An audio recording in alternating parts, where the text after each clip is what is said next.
Welcome to the BBB National Programs podcast, Better Series, where we will explore top-of-mind topics and self-regulation with business and industry leaders. Together we seek to understand the leading trends and innovations that continue to push the envelope in today's marketplace. Thank you for joining us today on the Better Series podcast. I'm James Lee, and joining me today is the host of another of our BBB National Programs podcasts, Elaine Espinola of The Bistro, our podcast that looks at the relationship between consumers and businesses. James, it is great to be here with you today. Today we're looking back. We're taking a break from our usual discussion of the latest trends in business, and we're going to go ahead and look back at some of the big events and trends this past year. Trends that have impacted businesses, and especially those trends driven by or impacting consumers. Well, and it's always a pleasure to have you here. Oh, thank you. Yeah, there's no shortage of things to discuss. This year was the Internet's 50th birthday. Happy birthday, Internet. And there's always been this love affair between consumers and big tech. But this year we kind of saw that maybe we're headed toward marriage counseling because the rocky relationship is starting to be exposed. A lot of that has to do with new privacy rules. And those new rules have sent marketers diving under their desks. And this was a year when social media helped change not only what we eat, because now we're eating meat that isn't meat, but also it created a chicken sandwich ad campaign that broke the internet. Oh my gosh, we're going to talk about that. We are, and we're going to spend time talking about this relationship between businesses and consumers, because really consumers are starting to flex their muscles, and that's an area where you've spent a lot of time thinking about and talking about. That's right, James. I think consumers are definitely more vocal now more than ever, and they're letting businesses know exactly what they want and exactly what they don't want. A couple examples that came to mind this past year. Beautycounter. Are you familiar, James? I thank goodness that we're in a podcast because I have a face for radio. So, no, I don't spend a lot of time at the Beautycounter. Not true at all. But for anyone that doesn't know, it's both a beauty and a skincare company. They focus on toxin-free beauty products. They also do a lot of advocating. I know their sales reps don't just kind of sell products. They're really in the business of educating consumers about toxin-free chemicals and what that looks like and what it doesn't look like. This past year, they rallied on Capitol Hill. So it wasn't just the usual CEOs of a company on Capitol Hill. They rallied, I think it was something like 3,000 consultants that came and marched up on Capitol Hill. And they are kind of demanding and asking for, more regulation in the beauty industry. That's not something you see very often with businesses are asking for more like that. Right. And getting out 3,000 people who are in the day-to-day business. When you work on the Hill, the old adage was, if you get a letter, that's interesting. If you get 10 letters, it's a mandate. If you get 100 letters, you've got to get out in front of it. It's a wave. If you get 3,000 people to all come to Capitol Hill and talk about something, that's a really important event. These are passionate. I mean, they're not just consultants. I mean, these are consumers as well. They're consuming these products and they're passionate about it. And you're right. Historically, this industry has fought regulation, and now they're asking for it.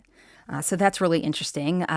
We had go ahead. What were you going to say? No, I was just going to ask you what are some other things that you thought were interesting this year? Yeah, AT&T. There was another one there. You're familiar with that one. $60 million fine for basically false advertising.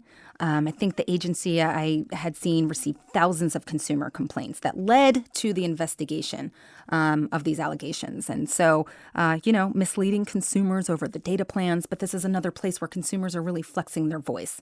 And they're saying, we're not okay with this. Yeah, and this was all about throttling. So where they would slow down their internet speed on their mobile devices, but they didn't tell them they were going to do that. Right. So that's a no-no. That's a no-no. Yeah, you rarely get in trouble if you tell somebody you're going to do something ahead of time. It's only when you fail to tell them you tend to get in trouble. They also, AT&T, got into a little bit of trouble with the Federal Communications Commission because they started saying that they had 5G, which is kind of a geeky thing to talk about. Sure. But, they actually don't have 5G. Yeah, well, and you know what? Consumers are not only more vocal, they're more knowledgeable. There's a lot of stuff on the internet. People are doing their homework. They're understanding what they're trying to get when they pay for something, and then when it's not what it says it was. I know the big cry from consumers regarding this AT&T thing was that unlimited is unlimited. If you're offering unlimited, that's what we want to get, and that's not what they got. And so they're flexing their voice there. And there was another one, across retail in general, but thinking of businesses like Forever 21 going bankrupt, right? It's this consumer saying, we want more transparency from the businesses that we are going to shop from. They're more socially responsible consumers. And that was just another place where you see the result of consumers flexing their voice and also using their dollars or not using their dollars and the consequences that's having. That's where they voted with their wallets. Yes, they voted with their wallet. Yeah, because in that case, it was all about sustainability, which, we did this podcast series earlier in the year all around retail. And one of the consistent themes that everybody told us, and there were two themes. One was there is no retail apocalypse, despite what you may see in news headlines. There are a lot of opportunities. There's a lot of growth in retail, but it's in specific areas. And one of those is sustainability. The whole idea of fast fashion that you wear once or twice. I remember when my daughter was that age, and she was, I stopped looking at the receipts from Forever 21 because I was going, I don't know. Yeah. But the clothes wouldn't last. Right. And they weren't designed to. They were cheaply made and also inexpensive. Right. Yeah. Cheap and cheaply made. But now people are realizing that has an environmental impact, and they're wanting to match their lifestyle and their purchases. So that's a very interesting trend. Yeah. Some consumer surveys are estimating up to over $25 billion in the secondhand clothing market. They're expecting this to grow based on exactly what you're talking about, the sustainability. That also leads to another consumer trend, and that is people want to eat more healthily. And now, despite the fact that cows are probably happy that we're not eating as much beef, but there's this idea that now you can have meat that's not meat. It's from plants. It looks like beef. It smells like beef. It bleeds like beef, but it's not beef. It's made from plants. Yeah. It's interesting, James. I've seen it in the grocery store, and I'm not there yet. But it's in the frozen food area where the other meat is, but it's not the meat. Have you tried it yet? I have tried it. I've tried two of the different varieties, and if you close your eyes, okay, and you think that I'm not really eating a plant, I'm eating it. It actually does taste like a grilled burger. Okay. Yeah. And I was shocked. Now, some of the other things they've spun off into, so the chicken that's not chicken, the sausage that's not sausage, I don't think they're there yet. But for what looks like a hamburger, very, very close. One of the hottest sellers for Burger King. Mm-hmm. That was another thing that sort of broke the internet for a while, was people wanting their version of this plant-based burger, and it sort of spun out from there. And a side note from a business perspective, one of the most successful initial public offerings, IPOs this year, is Beyond Meat. Oh. A lot of the other big names where people were expecting to do really well, like Uber and WeWork, which actually didn't go IPO because everything collapsed ahead of it. Sure. Didn't perform well. Yeah. But here's a little Beyond Meat, and they're knocking it out of the park on the stock market and in the marketplace. So it's an interesting thing. Consumers want it. Clearly, consumers want it. There's a demand, and consumers are kind of push this industry into other products. They have pushed it. They also pushed.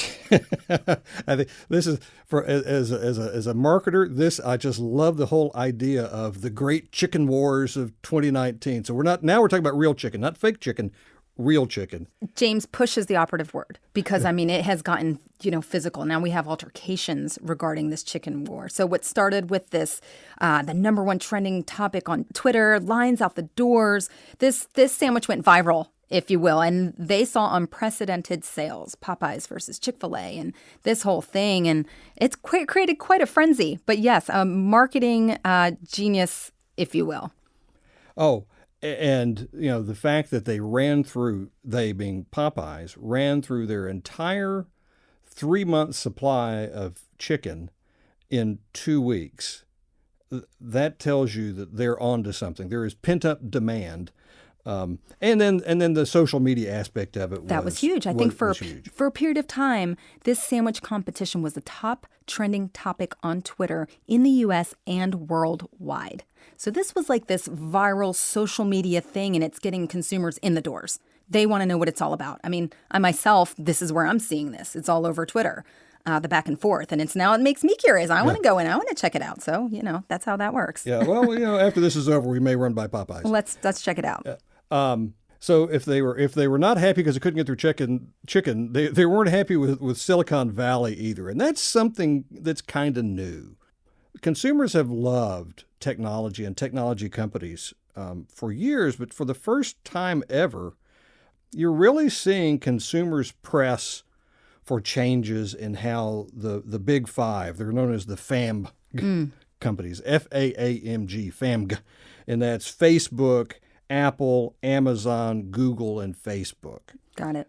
Well, let's walk through them. Let's walk through some of the issues that each company faced this year. Let's start with Facebook. Okay, James. We'll start with Facebook. So the 800-pound gorilla or the elephant in the room, pick your analogy, right.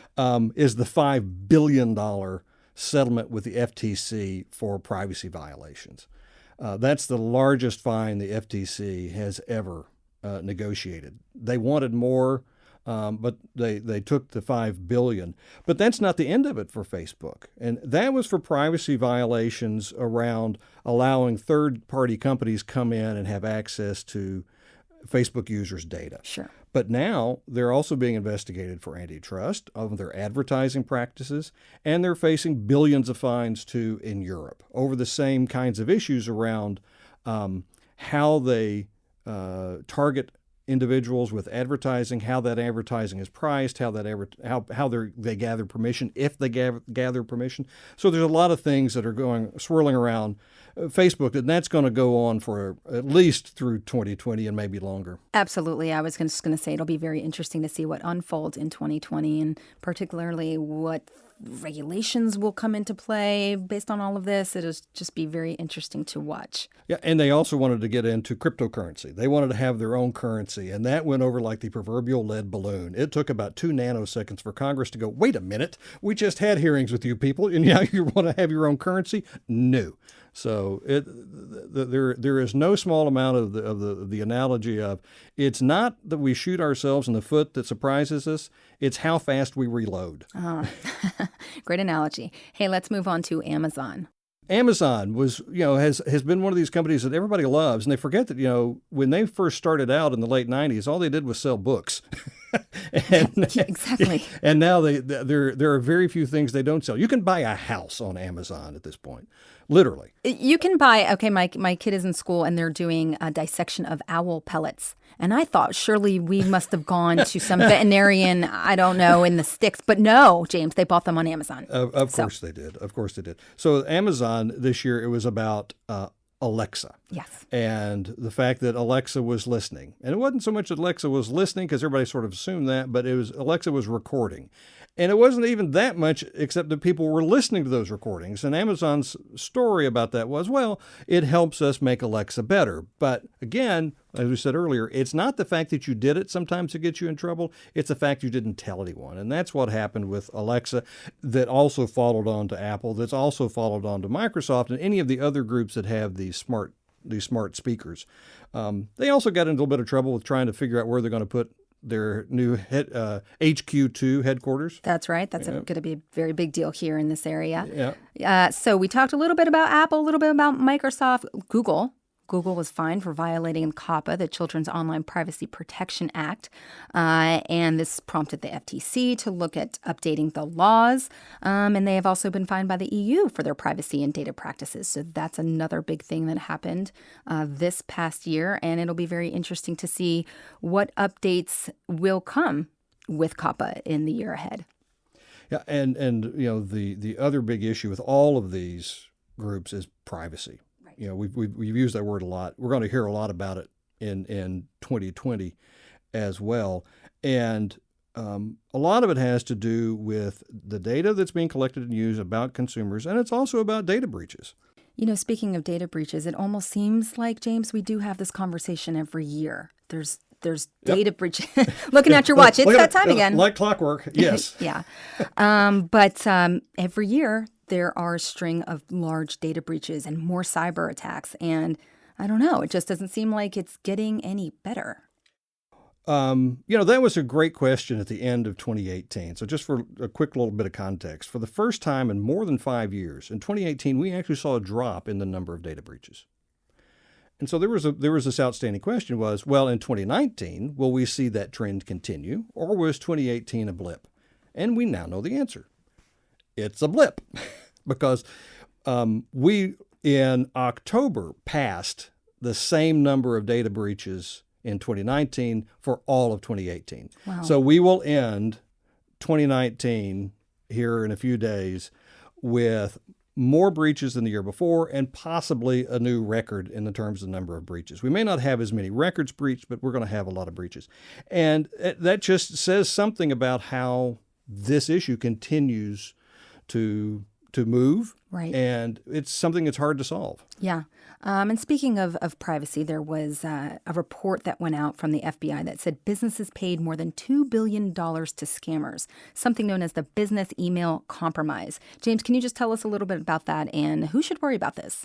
Well, that's part of a trend that because large organizations are really beefing up their cybersecurity protections. So the scammers are moving downstream. They're moving to the medium and small businesses. And even a medium business can still be $1 billion business these days. So business email compromise is just a new way of doing an old thing. And they send an email into an organization. They probably have broken into it. They've hacked it. And they are able to convince somebody that email is real. It looks so real. It may have even come from within their own email system, but it looks so real. And that email says, pay Bob $250,000 and here's the bank account number. And it comes from the CEO or it comes from the CFO. It comes from somebody that would say, pay somebody. And they do. Right. And then Bob calls 2 weeks later and says, where's my money? and that's the only time they realize, wait, I've been scammed and my system has been hacked. Compromised. And this year was the first time we really saw that take off in the small and medium business world. And that's going to continue. Got it. So it's small and medium-sized businesses that should kind of take a look at that and worry about that. Yeah, well, everybody should. All businesses should, but those in particular, because they don't have the same resources as a Fortune 500 company. Got it. Well, earlier we talked about meatless meat. We talked about chicken. Let's talk about cookies, James. And I'm not talking about the kind you eat, though. Yeah. Here. Okay. Well, cookies are how we track people when you move around the internet. And so if you're a marketer, you depend on cookies to give you the data necessary to help you build your ad campaigns. And the European Union last year adopted a new privacy law, and this year it really became effective. And what we've seen is a loss of data because you can't use cookies without getting permission. And now we're getting ready to see the same thing in California with a loss of data. Right. But that's a topic for our next episode. Yes, we're going to get there in a minute. But yeah, it would appear, though, because businesses don't want to play by two sets of rules, larger U.S. companies are adopting the European rules for their U.S. operations. They are. So that'll be interesting. They are. Microsoft, in fact, just announced that they are going to make the California privacy law corporate policy nationwide. Okay, can you repeat that one more time? Microsoft is it. going to make the California privacy law corporate policy nationwide. Got it.